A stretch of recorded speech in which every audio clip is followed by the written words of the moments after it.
This episode of Simple Civics EdTalks is sponsored by informedsc.org, South Carolina's most comprehensive and user-friendly nonpartisan data center for critical information about students, teachers, achievement, and funding for public education. Bringing together district and state-level data, informedsc.org is a one-stop shop for researchers and champions to advance knowledge and inform action. InformedSC.org is a special project of Public Education Partners, Greenville County.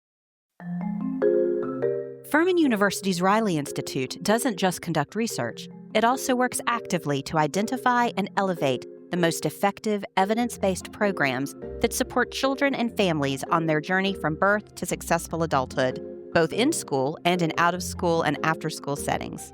I'm Catherine Schumacher with Public Education Partners, and on this episode of Simple Civics EdTalks, my colleague Derek Lewis speaks with two members of the team at the Riley Institute, Cathy Stevens, Senior Associate, and Amy Keely, Director of the South Carolina Afterschool Leaders Empowered Initiative, or SCALE, to learn more about their work and how it positively impacts outcomes for student learning and well-being in South Carolina and across the country.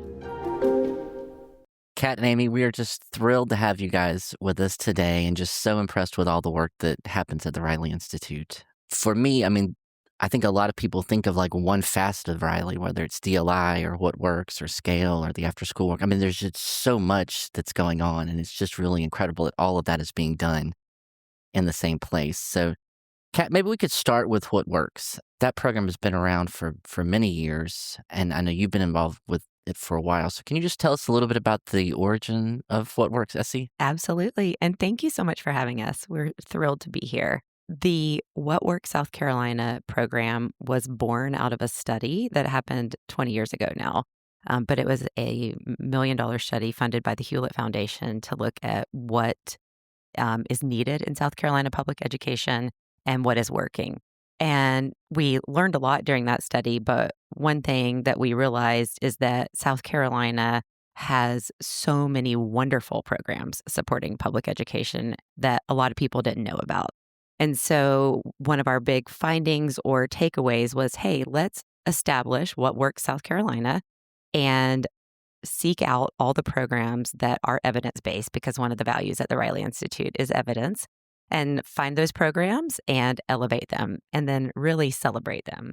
And over the not quite 20 years, but almost 20 years of What Works South Carolina, we have just seen so much growth in the programs that apply to be part of What Works South Carolina, because I think it's really been a movement, and it brings a lot of joy because we're able to celebrate these programs that are really working and honor them and award them with our annual awards program.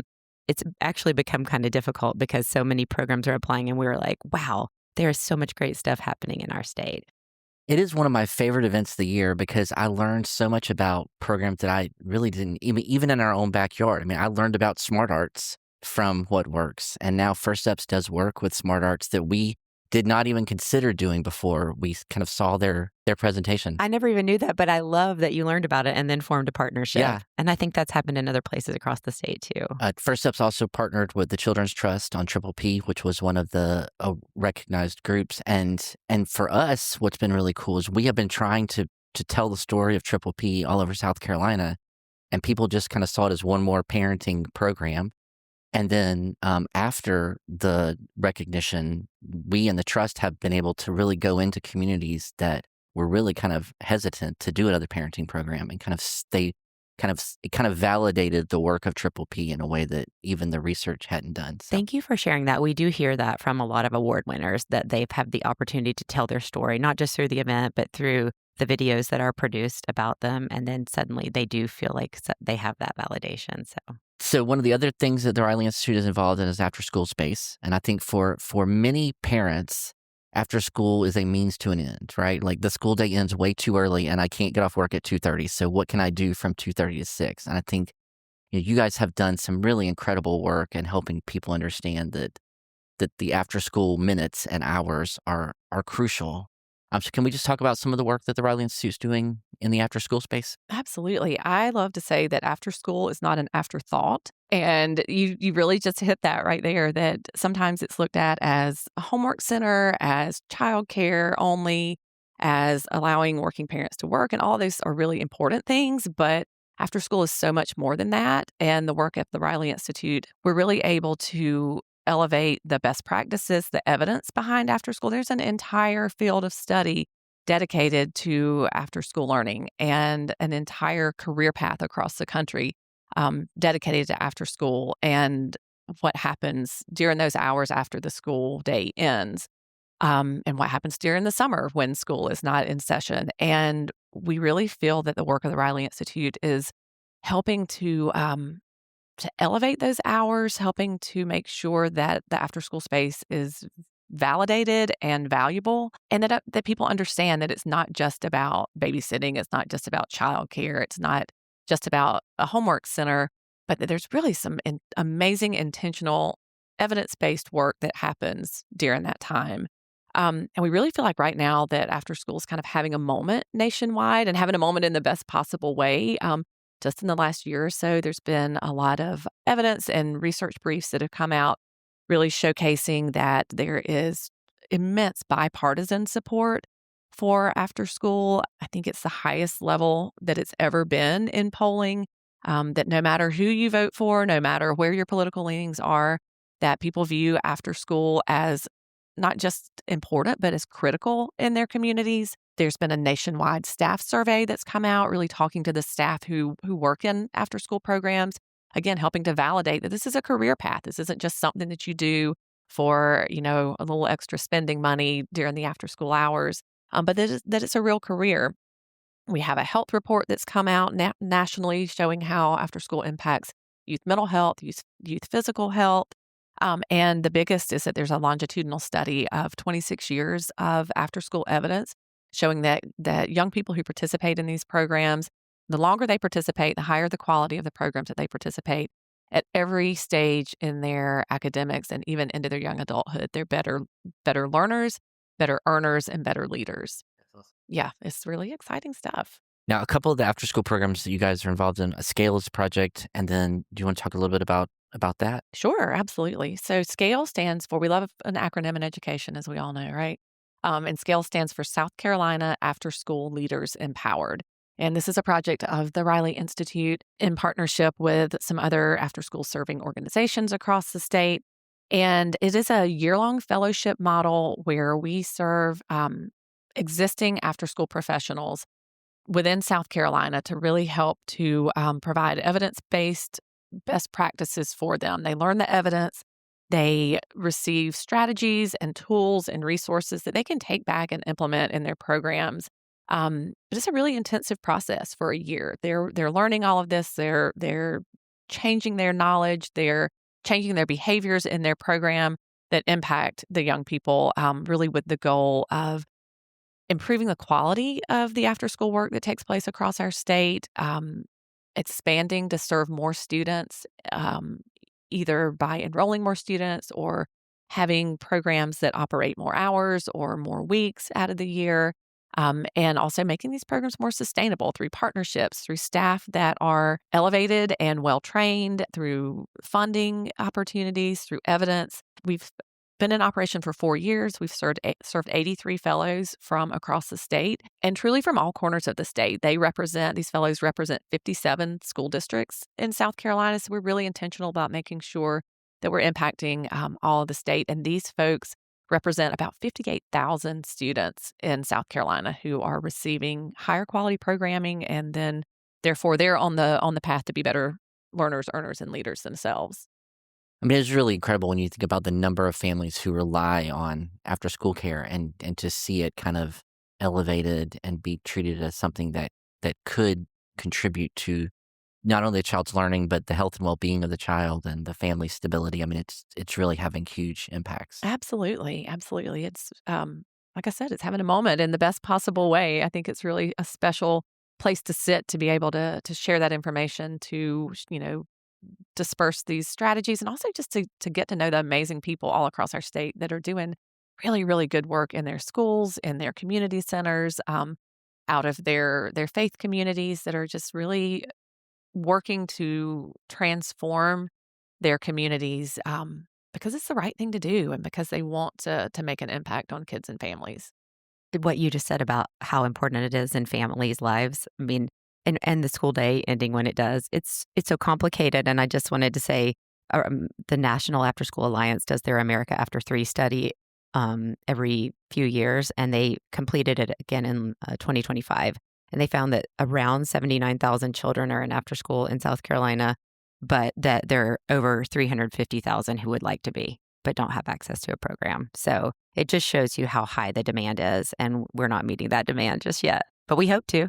That's really incredible. And for me, like from my past life as an after school program director at the Y, like it was really interesting working with parents and helping them understand that like many of them thought that like the whole function of after school was to make sure they get their homework done, and kind of working with them through like, well, also like we are building social skills, and we are also providing some sort of physical fitness and activity time, and we're allowing them to do more than just their homework is a real learning experience for families as well.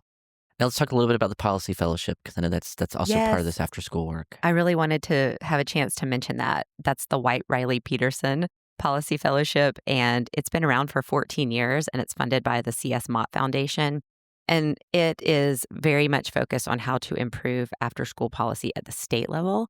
And that's one of our national programs. So we have had the opportunity to work with over 200 individuals from around the country who are going to their state houses and trying to improve funding at the state level for after school. I wanted to just give a very quick history lesson, if that's okay, because while the Riley Institute, we are so focused on public education, and after school, we deeply believe is part of the public education ecosystem because of what we just talked about with where do kids go in those after school and summer hours. The history is that why are we an after school hub at the Riley Institute? And that's because Dick Riley was directly connected to the only federal line item that is for after school, which is the 21st Century Community Learning Center line item. And it's a little known history, but in the year 2000, when he was finishing up his time as the U.S. Secretary of Education, there was a pilot project that was funded by the federal government that was less than $1 million. And he worked closely with his deputy secretary, Terry Peterson, and then the head of the Mott Foundation, which is based in Michigan. And they have been the foundation in the country that has invested the most in after school funding.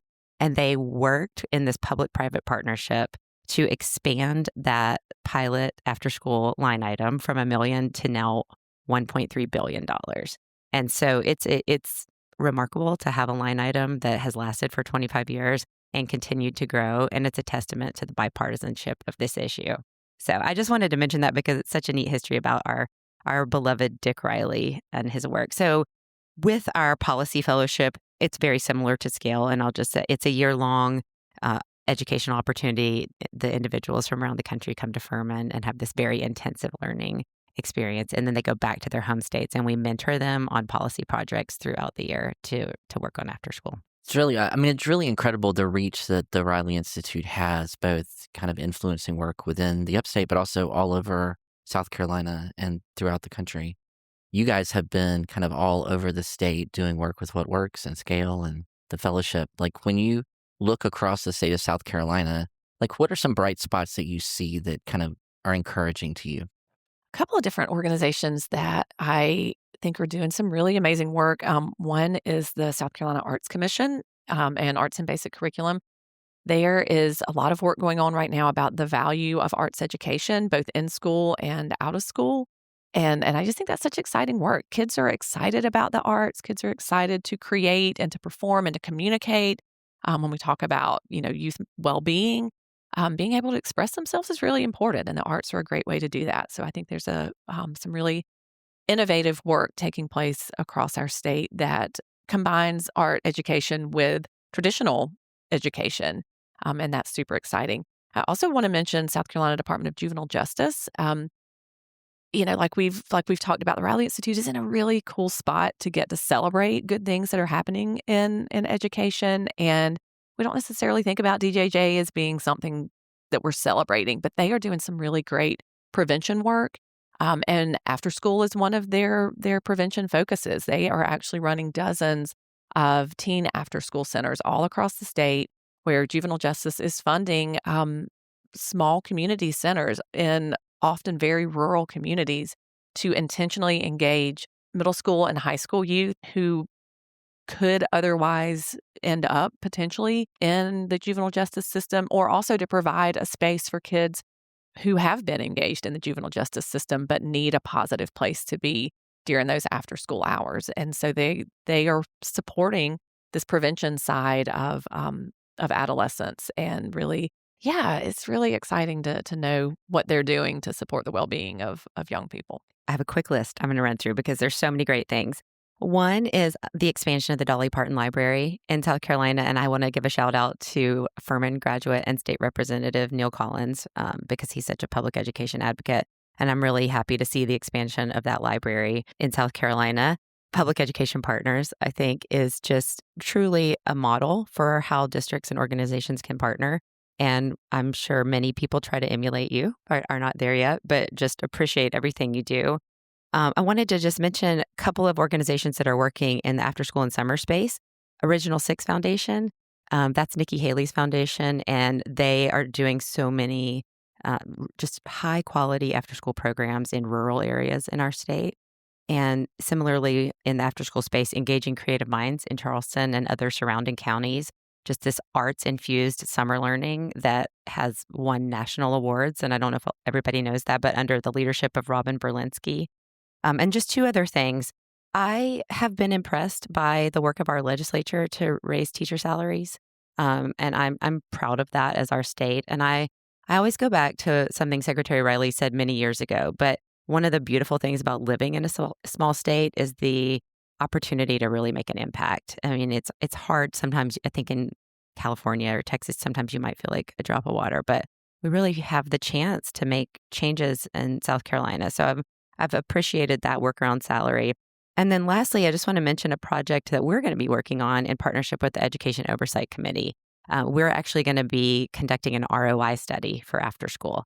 So where we're going to look at both academic and behavioral and well-being outcomes for students and be able to go, hopefully, to the legislature and say, a dollar invested is going to turn in this kind of outcome. So that was a long list, but I wanted to mention all that. It is a long list, but it's really exciting stuff that's happening in South Carolina. I mean, I think the teacher pay in particular, I mean, to hear legislators consistently talk about how they need to increase pay, hear the governor have it in their budget, I mean, took years of conversations with elected officials to kind of remind them of that little thing that's so important, but to reward our future and current teachers with not only increasing starting pay, but increasing steps to keep teachers, I think was really significant. I love it. I think we can be a role model for other states if we just keep going on that front, you know?